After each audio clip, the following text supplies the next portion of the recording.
Lakshmi's untouched purity. अरे संगम में भी राधा को जब तक सूर्यवंश से मेल न हो तब तक सच्चा सोना कहें। अरे, even in the confluence age, until Radha unites with the Suryavansh, will she be called true gold? नहीं कहें। क्यों नहीं कहें? She can't be called that. Why can't she be called? कारण? What is the reason? क्या mix है? Student replies, what is mixed? हाँ, किसके साथ? Student replies, yes, with whom? हाँ, जो दूसरे दूसरे कम कलाओं के ब्राह्मण है ना, उनके साथ संग का रंग है, इंद्रियों का होता है, तो कुछ न कुछ कमी है। Student replies, yes, she is colored by the company through the indriya of the Brahmins with fewer celestial degrees. So, there is some or the other defect in her. क्यों कमी है? Why is there the defect? अगर निराकार को याद न किया और अपनी आत्मा को याद न किया तो कमी है। If she doesn't remember the incorporeal one and her soul, there is defect.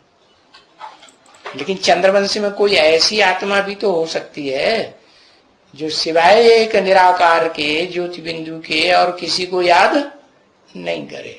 कौन? But there can also be such a soul in the Chandravansh who doesn't remember anyone else except the one incorporeal point of light. Who is it?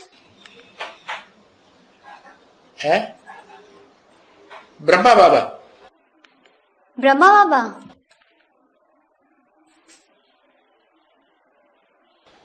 हाँ, लक्ष्मी। क्यों? Student replies, yes, Lakshmi. Why? क्यों ऐसी है? Why is she like that?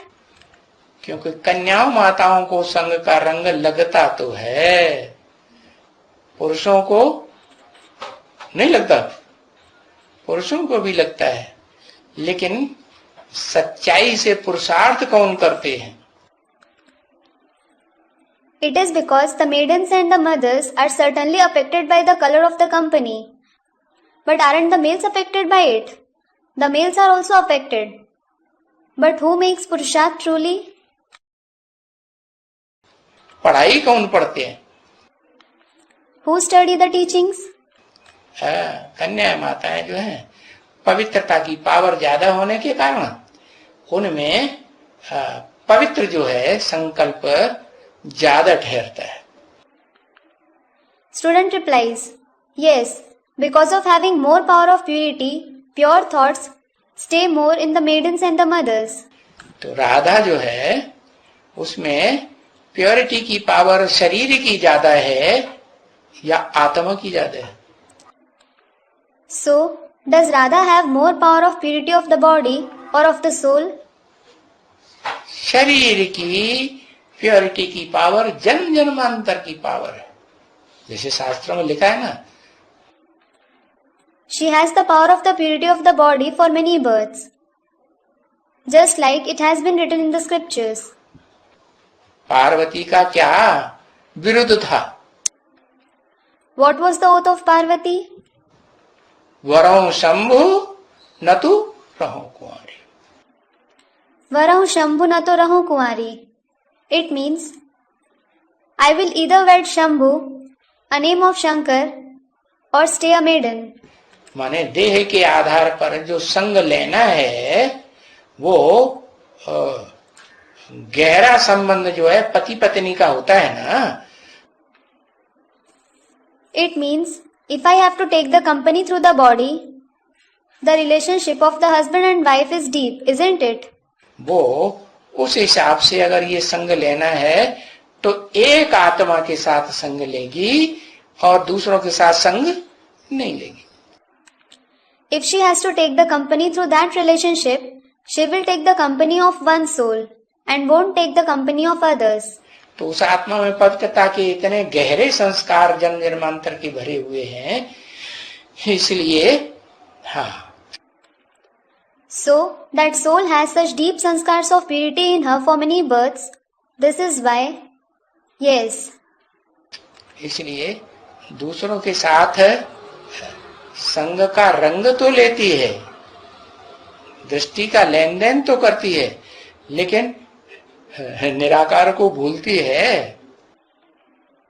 This is why she does take the color of the company of others. She does exchange glances with them. But does she forget the incorporeal one? अपनी आत्मा को भूलती है, आत्मिक स्वरूप को नहीं भूलती। Does she forget her soul conscious form? She doesn't. तो वो आत्मिक स्वरूप न भूलने के कारण वो श्वेत ही रहेगी या कोई रंग चढ़ेगा? So, because of not forgetting the soul conscious form, will she remain fair or will she be affected by any color? नहीं चढ़ेगा। She won't be affected.